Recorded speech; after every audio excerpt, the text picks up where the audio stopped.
ఈ సందేహాలన్నింటినీ ఓవర్కమ్ అవ్వాలంటే ఏం చేయాలి? అంటే ఇప్పుడు చిన్న చిన్న మీరు మీ ప్రత్యేకత ఏంటంటే అసలు చిన్న రెమెడీస్ చెప్తేనే చాలా వరకు అందరికీ రిజల్ట్స్ వస్తున్నాయి. ఆ చిన్న సందేహం ఏమన్నా చెప్తారా సార్?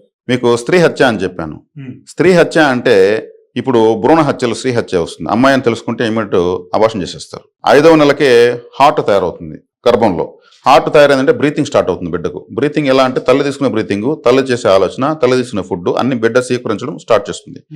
మరి సీక్రెట్ గా ఆడబిడ్డను తెలుసుకుని అబార్షన్ చేస్తున్నట్టే అప్పుడు స్త్రీ హత్యే. ఒక స్త్రీని పుట్టకుండా అడ్డుకుంటున్నారు. ఒకరి జననాన్ని అడ్డుకునే శక్తి, హక్కు ఎవరికి లేదు. నిర్దాక్షిణ్యంగా ఆ బిడ్డను వద్దని వెనక్కి పంపిస్తున్నారు, కొరియర్ వెనక్కి పంపించినట్టు. అది స్త్రీ హత్య లెక్క, శిశు హత్య లెక్క. ఈ పంచమహాపాతకాలు వచ్చేసాయి. మరి గోహత్య, ఈ గోహత్య వివరం ఎంత దారుణంగా ఉంటుందంటే, మనకు గోవు అనేది చాలా పవిత్రమైనటువంటిది, ధర్మదేవత. మనకు ధర్మదేవతను హింసించడం వల్ల గోహత్య అనేది అంటుకుంటుంది.